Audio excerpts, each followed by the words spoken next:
Today I was lucky enough to be traveling to just the right place at the right time, that I'm going to get a form work session by the fastest arm speed in the world? Question mark. You said it was faster than Wiggins and AB at the USDGC. We should wait and see the results, because that was just what I heard. I don't know. Through the grapevine, he was told that his miles per hour were higher than AB and David Wiggins, and he coaches people. You've probably seen him on YouTube, and if you haven't, then you definitely have to check him out. This is his channel, and it'll be linked down in the description. Nick Krush, disc golf. I live in Orlando, Florida. He was down for a trip, so he reached out and we were able to link up. His form's already really solid. He already has a lot of athleticism, but he wanted to just kind of make his pull through a little more efficient. And that's a big thing I work on with a lot of my online clients, especially if their pull through is not ideal. We always try to dial that in to make sure, you know, if this is a car analogy and the lower body and the brace is our engine and the arm is our suspension and tires. If we have a lot of horsepower, but we can't transfer the energy to the disc, or the tires or the car can't transfer the energy to the ground, all the extra horsepower we add is just going to go to waste. You're just going to spin the tires. So the arm is always going to be the weak link if it's not working correctly. So we want to get our pull through as optimized as possible, which is going to get our form efficient. So then if we want to add horsepower down the road to our lower body, we have the ability to do so without losing consistency.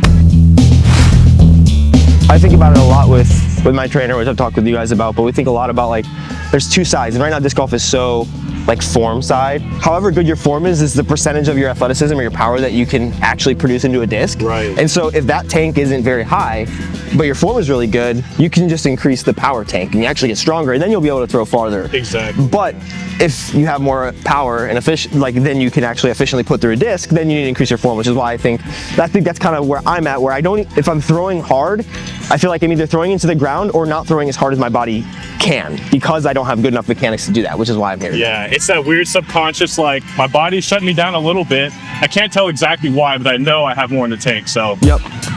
We are out here in the morning, just gonna be a little bit of dew, and luckily I'm wearing my Vessis, the sponsor of today's video. This is not a guarantee from them, but they'll make you throw farther. You guys have seen Vessis sponsor the channel a couple times before, because genuinely they're my favorite shoes just all around now. I don't wear any other shoes, they're not Vessis, but these are the Stormburst, and as you can see, I'm literally drudging through the flooded course that I tried to play on the way down to Miami for my wife going to Taylor Swift concert. Shouldn't have played this course, frankly. Unfortunately, my left foot got just completely submerged, but I was able to keep my right foot just a little bit above, and you'll be able to see just how waterproof these are, because I'm not cutting this video at all after I absolutely airball this putt. These are the Stormbursts. I'm so sorry for the toe socks that you had to see that, but that's crazy. This course is a little flooded today. Should probably throw it close to the basket.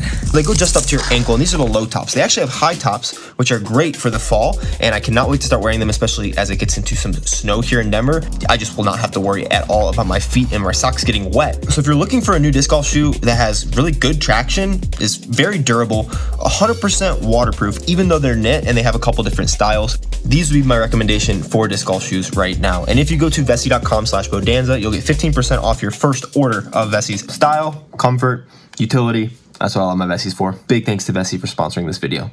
Now let's get on to the coaching session. Hey, since you're on the video, does that mean that the last shot of the day we have to take our shirts off? I mean, if we have some juicy golden hour lighting or sunrise lighting, and it's, you know, it's half natty lighting, then I think we're good to go. You're like such a not bodybuilding bro. All right, so this is 12 discs here. I'm very much the type of client who likes to know things, or like has reasons, so I ask a lot of questions, not because I don't trust what you're saying, just because I'm like kind of really nerdy. I ask a lot of questions and they're like, just listen to what he has to say. I'm like, I promise I'm listening. Having I'm just understanding asking. of the fundamentals though, it can help you apply it, because it can help you visualize. Don't let me get away with this, okay? Sometimes the nerds have an advantage. You need to be nerdy, but you can't be overly analytical, which is where I tend to get. But so my overall understanding of kind of where my pull through is right now, the like sports science understanding that I don't think is really translated to disc golf yet is the proximal to distal understanding, which I think you know a lot about, where everything kind of starts from your midline and it works its way outwards. So your problems, if it's in your wrist, it might actually be your trunk. And so my pull through, you'd think it's elbow, might be shoulder, but I think honestly a lot of it is I'm not getting the correct coil through my like T-spine rotation and my core. And so because of that, because it's I'm a little bit more an extension in my lower back, and I don't have good cueing to get there, I end up coming here because I'm an extension rather than being here, which is where I need to be because I'm not in flexion. And so that's where it's not, I don't think it's like a shoulder or an elbow thing. I think I have the range and the abilities in my core. I just don't know how to produce force from them when I'm actually throwing. And if you see stuff that's different, feel free to let me know. That's kind of where I think I'm at, so that we can work off of whatever you understand, but that's where kind of I'm coming from. Yeah, so when I was looking through your video, something I noticed, and you're right with that, the whole kinetic chain always has, things always get communicated up and down it. Yeah. So if your lower body's not generating enough torque, and your arm has to try to pick up some slack, the elbow drop and external rotation of the humerus is really common because our body wants to generate speed through rotation. Even if you're sprinting, you're gonna have external rotation of the legs when you hit the ground, but we don't necessarily want external rotation of the humerus because we're trying to throw nose down and extend through the elbow on plane with our launch angle. So yeah, the whole kinetic chain definitely communicates. The good thing is, when I looked at your pull through and I saw a little bit of that supinated reach back and a little bit of elbow drop and a little bit of upward disc rise. Yeah. That was the big thing I noticed with the pull through, but you do recover it pretty well at the end. It's a little bit later than what we'll see elite pros. A lot of them get back on plane. Even Calvin gets back on plane pretty early. But then that was the main thing I noticed with the pull through. And then with the coil, I did notice the hips were kind of turning back a little bit with the shoulder. And the foot angle is not necessarily the only thing I look at there, but if the foot and the hip is pointed backwards, there isn't a lot of stretch across the core. Yeah. And we kind of want to have the obliques and transverse abdominis muscle really stretched out. And if you can get that thing stretched out and then you can just brace, you're going to have a lot of power available. So the first drill that I always like to have clients that have any pull through and coil issues, and then you're talking about the spinal extension, which I'm glad you mentioned, because starting off every session with a really constrained drill, which is the one leg throw, basically you just stand on your right foot, at least 80% of the weight's on the right foot. Back toes are kind of kicked back behind the butt so you can be in a little bit of a hyzer tilt posture while maintaining balance. And it's a very restricted throw where there's really no brace, there isn't a lot of body rotation. So you have to have really clean throwing arm mechanics to throw these well, and you still just will never be able to throw them as far, so it slows things down, which is nice. And then I kind of like to set up a pre-throw checklist, because if you just like set up with the pre-throw checklist, you have a better chance of maintaining those muscle contractions and positions during the throw. So you go through your pre-throw checklist, you're like, all right, I'm in position, now I'm gonna focus on what I'm gonna do for my throwing motion. For someone like you, I would give a pre-throw checklist of hyzer tilt posture, abs engaged. Just if you pre-engage the abs and obliques, it's gonna help to maintain spinal flexion. Are you thinking anything about like anterior, posterior tilt of your pelvis? A little bit posterior would be ideal, especially if you're in hyzer tilts. Yeah. You can create a hyzer tilt posture. If you look at Eagle and AB on their walk-up, they do it really well. Yeah. Where their hyzer tilt is basically butt back and abs flexed. And that allows you to kind of wrap your body around the disc, so to speak. So right here, you can see my anterior core muscles are pretty engaged. It's gonna minimize the chance of going into spinal extension. Yeah. And I just like to lock into a depressed and protracted scapula to make sure that's good. And then my elbow is slightly above the disc. So if I start here, I'm generally gonna be in a pretty good position when I do my coil. And that's gonna be the drill that we're gonna start out with. So I always like to say low power. Do not worry if they go 100 feet. Okay. They're very difficult. So pre-throw checklist, shoulders depressed and protracted, elbow is out as far away from the body as you can get it while still having the disc in that pocket. And then flex those abs. So butt back abs flex to create hyzer tilt. There you go. And then, yeah, just reaching slightly back and pulling through on a positive launching. Dang, that was good. I gotta move so the sun's not blasting my eyes. Yeah, we don't have a lot of time. We're driving to Miami later today, so we're here at the butt crack of dawn. Anthony's a tank for flying in late and still getting up that early to make it out here. Okay.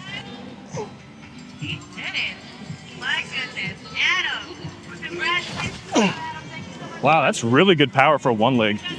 Let me show my whole body's in frame real fast. Oh, guys, this is Nick's number. Call him. That's a nice one leg. So what's it feel like so far to you? I feel a little more like breaking with my pec, which I think is a good sign. Because I just throw through my rotator cuff instead of through my scapula, essentially. And so now, so I'm feeling a little bit more breaking in my pec, which is what's gonna make sense if I'm in a little bit deeper pocket. Right. I am like the worst at like, how does this feel? And like knowing how to give a good answer, so. I know. I just, I'll get a question, but I'm never great at answering. No, yeah, no worries. I'll record some slow-mos too, so I can check in every once in a while. Okay. I think my tendency too, especially with my trunk, is to flex, and then let it release through instead of flex all the way through. Right. And so I'm trying to think about that now. One leg should help you with that, especially I've noticed. Yeah. If you kind of drop into the brace, as you flex the abs, that can really give you that. Kind of like what you watch like a lot of people throw their forehand, like really get into it. Exactly. Do the same thing on the backhand.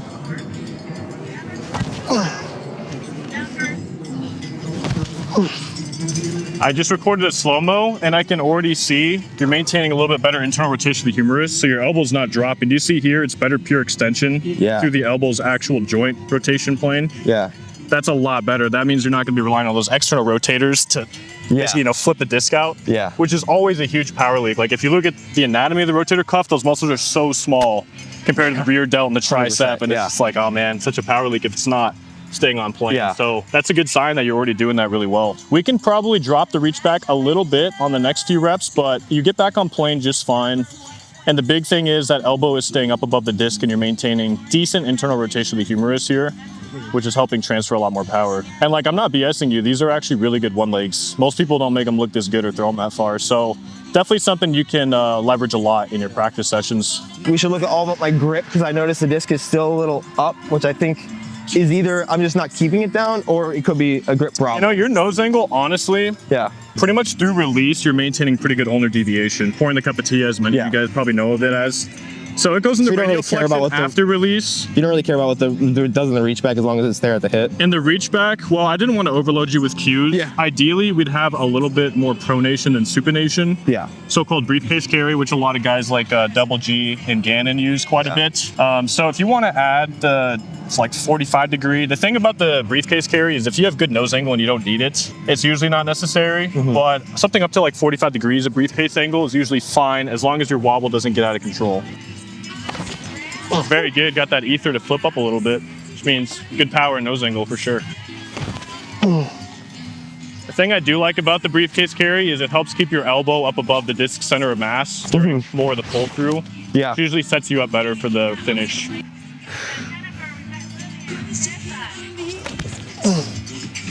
World record one leg with the Lester Farrell right there. Watch from behind here. Okay. You're maintaining pretty good spinal flexion on these last couple. It's definitely starting to take shape more. Yeah, that's the thing I notice a lot too, is you always, especially for like if you come out to the field, give it like 15, like your body needs to warm up to like the movements, especially if they're newer. Yeah. Like it's gonna start out loose, it's gonna get looser and looser and looser, and like I felt that I took a week off from going to the gym and then getting back in. The first day was rough. Second day was like, oh my gosh. And the third day is like, oh, my body's, it recognizes it again. You know, you have to get used to getting back into it. Have you noticed if you start a field session at too high of a power level, you almost never recover. But if you start really low power and your mechanics get efficient, you like, really can build on that. Yeah. Yeah, that's why I always say ramping. I'm not like, it's not to make it boring saying low power to start out. It's because our low power is still going to be more than low power. Yeah. So we got to really slow it down. Especially you're on a video, you got a little ego. Yeah, a little bit of extra adrenaline for sure. That's good. That's a beefcake disc. So yeah, that disc is really good. Yeah, it's like Eagle's favorite disc ever. You're throwing your one legs further than I throw mine, by the way. So probably trying. They're elite one legs. We got to use a lot of these in your training. I'll get a rear view slow mo here so we can check. Dang, that thing had crazy hang time. Yeah. Swings, baby. Yeah, check it out. Slight spinal flexion through the finish. See that posterior pelvic tilt? Yeah. While maintaining high tilt up top. It's going much more through the hip. And also look at that swing plane. It's very on plane the whole time. It can help a lot with your vertical accuracy control if you can do that on a next step. I'm still a little neutral in my shoulder when I'm at my like reach back, instead of being like the disc is in a good spot, but I think it's almost in spite of my shoulder being more neutral instead of like talking about the throwing shoulder. Yeah, instead of going like a little bit more internally rotated, like pulling it in through my serratus. Right, I see what you're saying. Yeah, there is a lot of elite pros that will be a little bit externally rotated until the end. The big thing is as long as you're getting into internal rotation at the end. Even AB, you see his reach back. I mean, you've played with him a bunch, so you probably know. He'll have like a pointed downward elbow, but then it gets back where it needs to be when it matters. So I do, there's one thing about that I wonder a little bit more. I think someone like me, and this is something that might or may not be true, my mechanics might need to be a little more sound than other people because I have less time in my throw because of my smaller levers. And so like for someone like AB, if his arm is 30% longer, him getting from here to here, like it's much easier for that to happen in an efficient way, because he might be getting to this position when like I'm in peak reach back because of how long his arm is compared to me. And so that's why I almost like I'm very happy with my power now. I want to increase my accuracy, and if I can increase power, great, but I want to be able to have mechanics that I can produce more force through. But I think almost my smaller levers make it so that my mechanics have to be a little better if I want to throw at an elite level. Like I have to be a little cleaner. Striving for perfection, as long as you don't beat yourself up over not getting there, because no one's ever going to be perfect about it. But I agree. simpler the swing plane can be, the more efficient or the Yeah. more consistent your releases will be. All right, 2 more. So yep, 2 more of these. Just keeping them nice and smooth, just focused on the form, not the distance or power. Very nice. I do feel much more frontside engagement than I ever really do when I throw. Yeah. Which is what I need to That's work good. on. So I feel like like good athletes like you, once you feel that enough times, Yeah. it's going to work its way into your natural form. Because Yeah. your body's not going to want to do the old version that feels worse. No, once you yeah. realize this feels better. 100%. Yeah. So, as Anthony is grabbing those discs, he had the idea I could show you guys what I'm seeing from the rear view. So right now we're looking at the sagittal plane because we're looking from behind the throw, also known as the side of the body here. So what we wanted to see here, because he was mentioning that he goes into a lot of spinal extension early in the throw, which we don't want because that's, for one, harder on the spinal column, more stress on it, but it also reduces power transfer because it can deactivate the obliques and transverse abdominis muscles. So in other words, it basically takes out some of the good muscles for rotation and starts to use some of the bad muscles. So what I wanted to see is if his pelvis is level or if it's going into that anterior tilt. So if the top of his pelvis looks like a flat table and he's in hyzer tilt up top, that's usually a good sign. So you can see he's maintaining good ab and anterior core muscle engagement. And you can see just a little bit of either neutrality or spinal flexion. So his spine is curved around the disc just a little bit. And that's a really good sign. So he's already getting better at that. And then through the finish, you can see that slight rounding of the spine maintains. And this is something that if you have like a lifting background, it can be really unintuitive in the backhand because you're so used to maintaining a neutral spine or slightly extended spine, especially in the lumbar spine if you're deadlifting. In disc golf or a rotational sport like this, if you look at long drive in golf, you look at baseball, you look at an elite backhand thrower, they're all going to have a little bit of spinal flexion ideally, especially during the really high power parts of the throw. So it's just something to keep in mind. So you pretty pleased with that? You were able to make that connection? Yeah, with I'm that setup? very pleased with like the my muscle. Okay, so depending on how you are on time, I would usually have someone progress to standstills, which is basically going to be the exact same pre-throw checklist and throwing focus. Yeah. But because your base is wider, you're going to have more power and more rotation available. And then after that, if you're comfortable with it, I got 35 minutes. okay, you would then do some one steps, which is basically simulating the last step of the X step. Because, last step of the X step right here is when you coil and brace. So that would then be the last stepping stone up to X steps.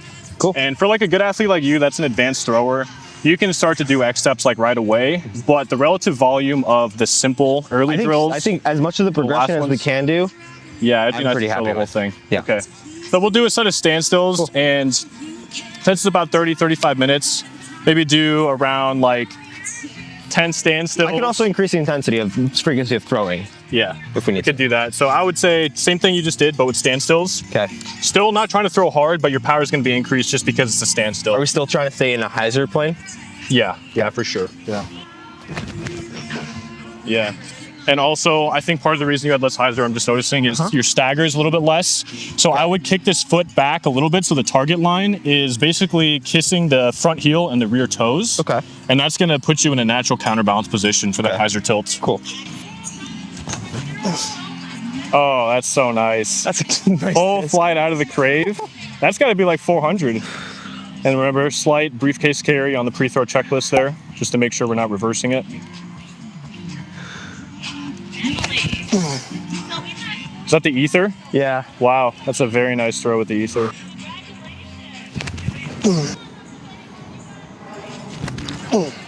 Something, just kind of a real versus feel thing still in the first session. I would flex the spine a little bit more spinal flexion on the setup here. No, I mean, it already feels really rounded. Yeah. So like, I can only imagine. Yeah.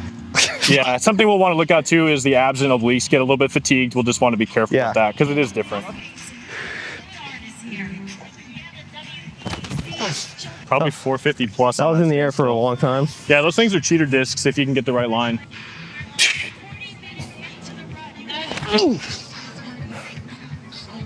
I'm really trying to like round over that thing. Yeah, you can do a little bit less. You don't have to be as compressed and low. Okay. Just make sure that you feel a slight, like you can kind of feel individual. Yeah, there. It's so much more fun to throw at sea level, dude. It's Yeah, the so much slide, more right? fun. Do you care all about what the off arm is doing, or is that just a product of what everything else is doing? It's such a lower priority than these big things. Yeah. Like I would never address it until the pull through and the brace are good to go, because trying almost to always fix the off changes arm and with do everything else. everything's gonna just get messed up at the same time. So usually one of the last items, unless it's egregious, then it's one of the first items. The off arm, really, it can be used as an energy storage device, but the most important thing is minimizing our body's moment of inertia when it matters, which is from here to here. So if your hand and elbow, mainly the elbow, are fairly close to the body, it could be here, it could be here. The style of how you get it there is going to be different for everyone. So it's more of like an experimental thing to see how it affects the rest of your swing, more like late stage form development.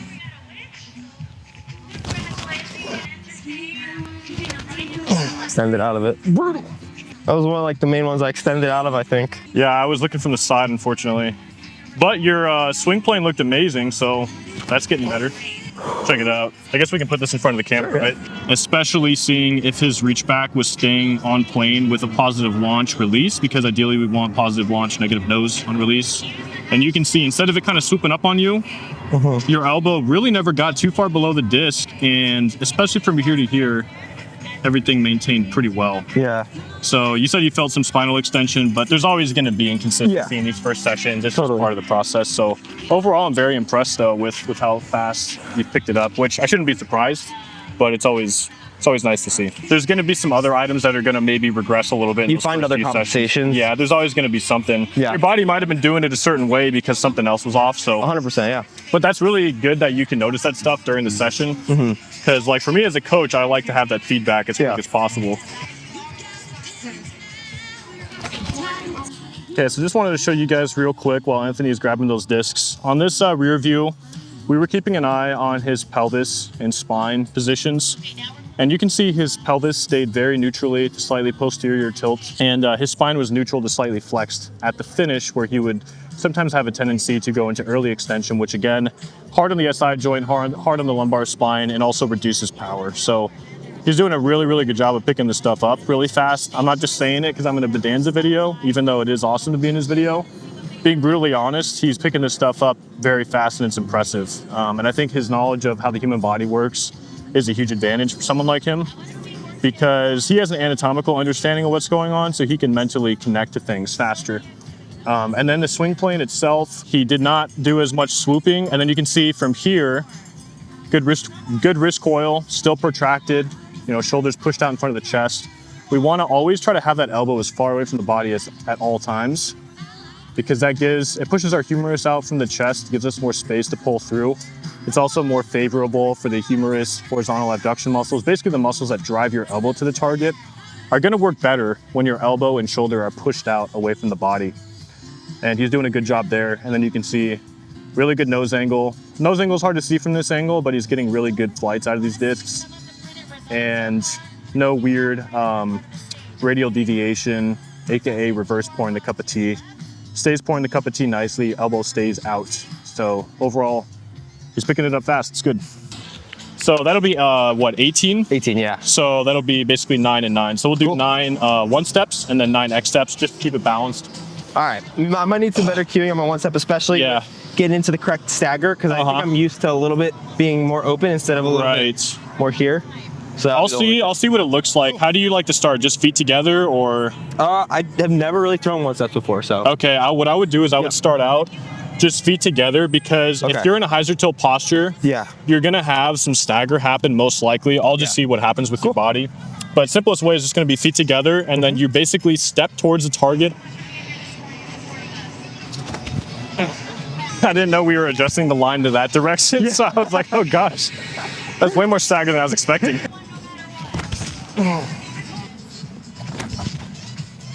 Okay, so far stagger looks just fine. Like I think it's naturally sorting itself out pretty well here. Sweet. Again, I would never expect anything close to perfection on the first session with these one steps. Yeah. But definitely less reverse briefcase carry, and I would say neutral to slightly flex spine. It's hard to see what the pelvis is doing because of the shirt, But does that look like that to you? Like it's Yeah, it looks better. probably closer to neutral, maybe just a tad bit of extension, but at the end, It's probably just a little bit of lack of focus on keeping it through the throw. yeah, I mean, it's once you add any moving feet into it. And then it's just like, Yeah. just gotta speak a little bit. The body's like, oh, I gotta get balance, and it forgets about other stuff. It's hard to be like, what do I allocate my little stupid hollow brain mentality to?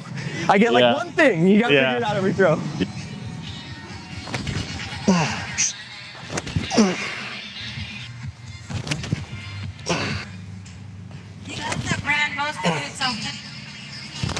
Oh gosh.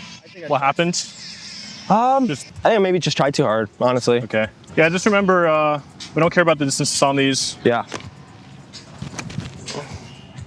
That was really, really good move with the body right there. Look at that elbow.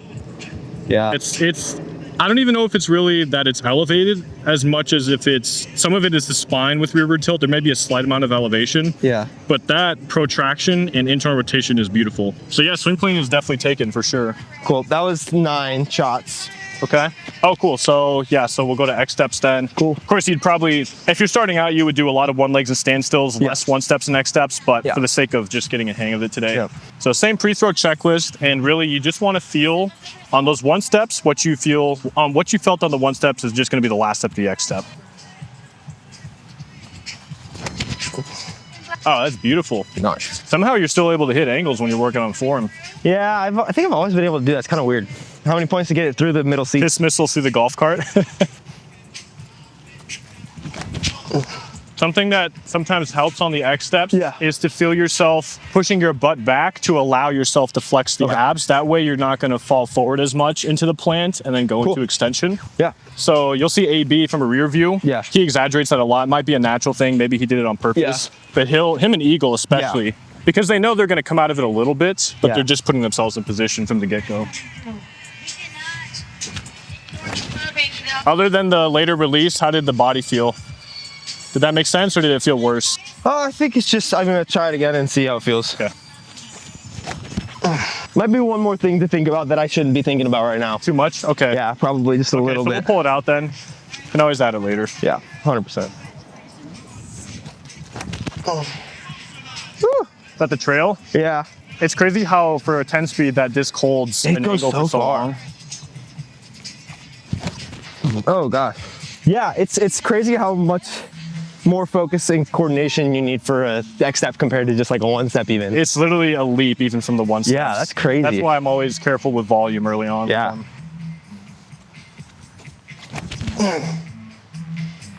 But you got it back together for that one. Yeah, I slowed it down a little bit. Right golf line.